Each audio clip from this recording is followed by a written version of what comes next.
Bismillahirrahmanirrahim. Assalamualaikum warahmatullahi wabarakatuh. Perkenalkan, nama saya Muhammad Ridwan Hidayat. Saya dari kelas 2A. Pada kesempatan ini, saya akan membahas terkait pengangguran di Indonesia. Pengangguran merupakan salah satu masalah utama di banyak negara, termasuk Indonesia, yang dapat berdampak pada stabilitas sosial hingga ekonomi. Menurut Nuriana Epa, SPD, dalam buku Ekonomi, pengertian pengangguran adalah sekelompok orang yang masuk dalam angkatan kerja, tetapi belum mendapatkan pekerjaan maupun sedang mencari pekerjaan. Sedangkan angkatan kerja itu sendiri adalah kategori penduduk yang telah memasuki usia kerja, yaitu 15 hingga 64 tahun. Angkatan kerja termasuk orang-orang yang sudah memiliki pekerjaan, sedang mencari pekerjaan, dan belum memperoleh pekerjaan. Menurut Kamus Besar Bahasa Indonesia (KBBI), pengertian pengangguran adalah keadaan menganggur atau tidak melakukan apa-apa atau tidak bekerja. Jadi kesimpulannya, pengangguran itu tenaga kerja yang tidak bekerja. Dan adapun teori ekonomi makro terkait pengangguran adalah yang pertama, teori klasik menjelaskan pandangan bahwa pengangguran dapat dicegah melalui sisi penawaran dan mekanisme harga di pasar bebas agar dapat menjamin adanya permintaan yang akan menyerap semua penawaran. Menurut pandangan klasik ini, pengangguran terjadi karena misalokasi sumber daya yang bersifat sementara, karena dapat diatasi dengan mekanisme harga.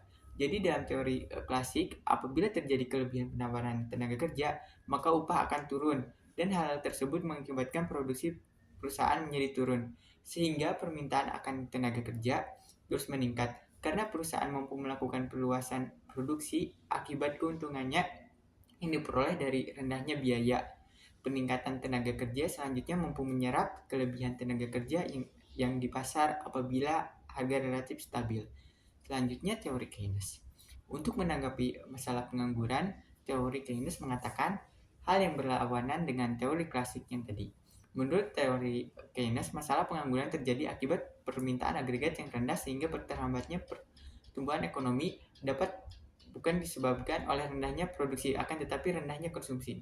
Menurut Keynes, hal ini dapat dilimpahkan pada mekanisme pasar bebas. Ketika tenaga kerja meningkat, upah akan turun. Hal ini akan mengakibatkan kerugian karena penurunan upah kerja, menurun daya beli masyarakat terhadap barang dan jasa, sehingga produsen akan mengalami kerugian dan tidak dapat menyerap tenaga kerja.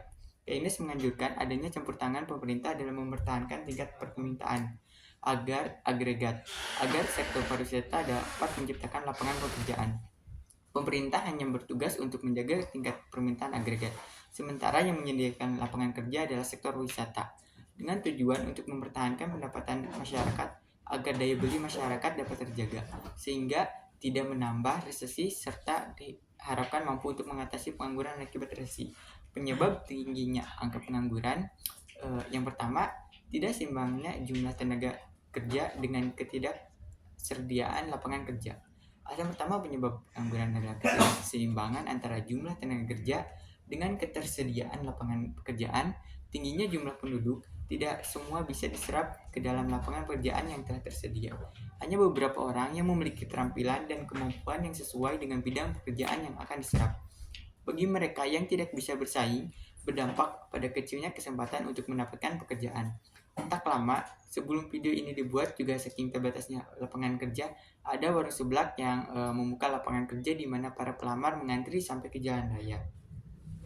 Yang kedua, teknologi yang semakin canggih. Penyebab utama pengangguran di Indonesia adalah kemajuan teknologi.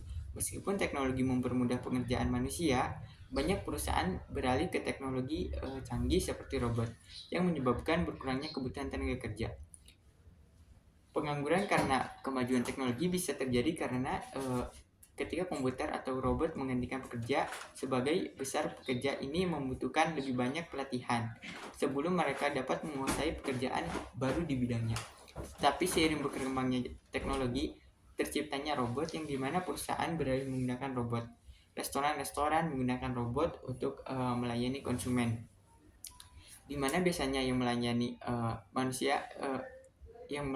manusia malah menambah ketertarikan konsumen jadi konsumen. Gimana sih makan dilayanin robot, nyobain yuk.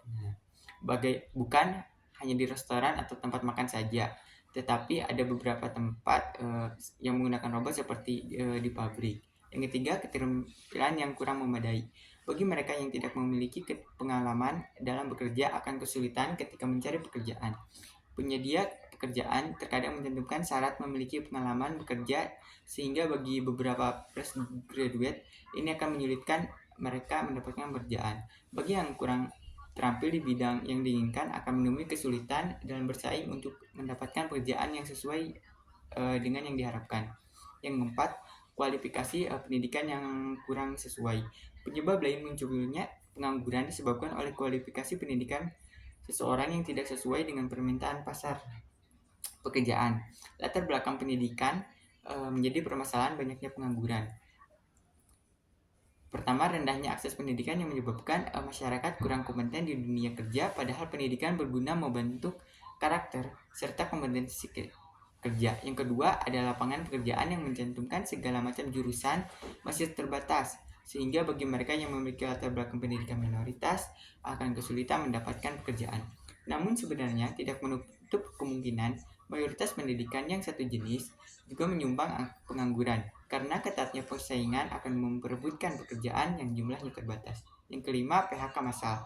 Pemutusan hubungan kerja atau PHK juga menyumbang tingginya angka pengangguran, terlebih jika PHK yang dilakukan dalam skala besar. Akan banyak orang yang akan kehilangan pekerjaan dan menganggur. Kasus-kasus baru ini adalah PHK massal akibat pandemi COVID-19. Beberapa waktu yang lalu, banyak pekerja yang dirumahkan dan tidak mendapatkan penghasilan. Hal ini menandakan bahwa PHK massal menjadi hal yang cukup serius bagi pekerja apabila tidak mempersiapkan diri mencari alternatif pekerjaan sampingan di luar pekerjaan utama tersebut. Yang keenam, tidak meratanya lapangan kerja. Konsentrasi pekerjaan lebih dipusatkan di kota, membuat sebagian orang kesulitan untuk mengaksesnya. Jauhnya tempat tinggal dengan tempat kerja bisa menjadi pertimbangan seseorang untuk mengambil pekerjaan yang ada di kota. Walaupun diiming-iming gaji yang lebih tinggi, namun pengeluaran untuk transportasi juga cukup menguras kantong. Sedangkan pekerjaan yang ada di kampung atau desa tidak terlalu banyak.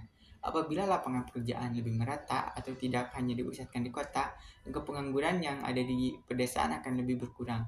Dan faktor penyebab tingginya angka pengangguran yang ketujuh adalah malas.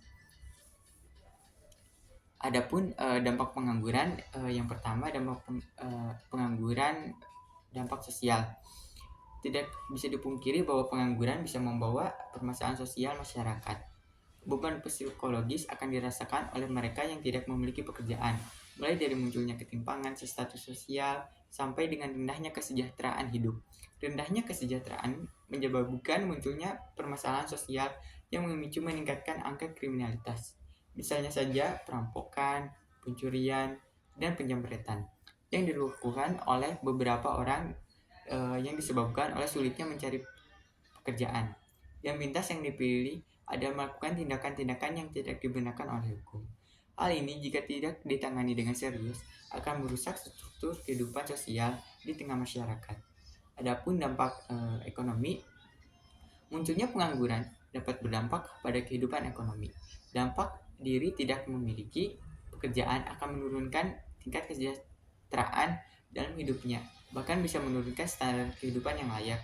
Pertumbuhan ekonomi yang lambat menyebabkan negara juga akan merugi, sebab anggaran untuk mengentaskan kehidupan yang sejahtera bagi masyarakat akan lebih besar. Misalnya saja pemberian bantuan untuk rakyat miskin akan semakin tinggi bila angka pengangguran juga tinggi. Di samping itu juga daya beli masyarakat juga akan menurun yang mengakibatkan rendahnya pajak yang dihasilkan dari kegiatan ekonomi. Cara mencegah pengangguran yang pertama, memperbanyak lowongan kerja. Banyaknya pengangguran tentu saja karena lapangan pekerjaan yang kurang. Oleh karena itu, memperbanyak lapangan kerja dan menyebarkan informasi lowongan kerja dengan baik di semua media sosial akan mempermudah pencari kerja mendapat pekerjaan. Yang kedua, memberikan training kerja. Training kerja merupakan komponen krusial dapat mengurangi tingkat pengangguran karena memberikan individu kesempatan untuk mengembangkan dan meningkatkan keterampilan yang diperlukan dalam dunia kerja modern. Melalui training ini, individu dapat memperoleh pemahaman mendalam tentang teknologi terbaru, proses kerja yang efisien, dan keterampilan spesifik yang sesuai dengan permintaan pasar kerja saat ini. Hal ini tidak hanya meningkatkan kualifikasi mereka, tetapi juga membuat mereka lebih siap untuk bersaing dalam lingkungan kerja yang kompetitif. Selain itu, training pekerjaan juga berkontribusi pada peningkatan produktivitas individu dan organisasi, yang pada akhirnya dapat berdampak positif pada pertumbuhan ekonomi dan kesejahteraan sosial secara keseluruhan, dengan memberikan akses yang lebih besar ke pelatihan pekerjaan yang relevan. Kita dapat membantu mengurangi tingkat pengangguran dan mempersiapkan tenaga kerja untuk menghadapi tantangan masa depan dengan lebih baik. Faktor yang ketiga, meningkatkan kesadaran pentingnya pendidikan. Rendahnya pendidikan bukan hanya dikarenakan faktor ekonomi masyarakat yang rendah, tetapi juga kurangnya kesadaran bahwa pendidikan itu penting. Pendidikan memegang peran sentral dalam upaya mengatasi masalah pengangguran di masyarakat. Melalui pendidikan yang berkualitas, individu dapat meningkatkan keterampilan dan pengetahuan yang diperlukan untuk bersaing di pasar kerja yang semakin kompetitif. Selain itu, pendidikan juga memainkan peran penting dalam mempromosikan inovasi, kreativitas, dan pemikiran kritis, yang merupakan aspek vital dalam menciptakan lapangan kerja baru dan mendukung pertumbuhan ekonomi yang berkelanjutan. Investasi dalam pendidikan tidak hanya membuka pintu kesempatan ekonomi yang lebih luas, tetapi juga membantu mengurangi disparitas sosial dan ekonomi dengan meningkatkan mobilitas sosial. Dengan memahami dinamika pasar kerja melalui pendidikan yang terarah, individu dapat lebih siap menghadapi perubahan dalam lingkungan kerja dan memanfaatkan peluang yang tersedia untuk mencapai kesejahteraan yang lebih baik. Oleh karena itu, penyuluhan terhadap informasi bahwa pendidikan itu penting dimiliki oleh seluruh lapisan masyarakat, bukan hanya dari kelas ekonomi menengah ke atas atau laki-laki saja, tetapi semua orang. Sekian dari saya, kurang lebihnya saya mohon maaf. Wabillahi taufiq wal hidayah. Wassalamualaikum warahmatullahi wabarakatuh.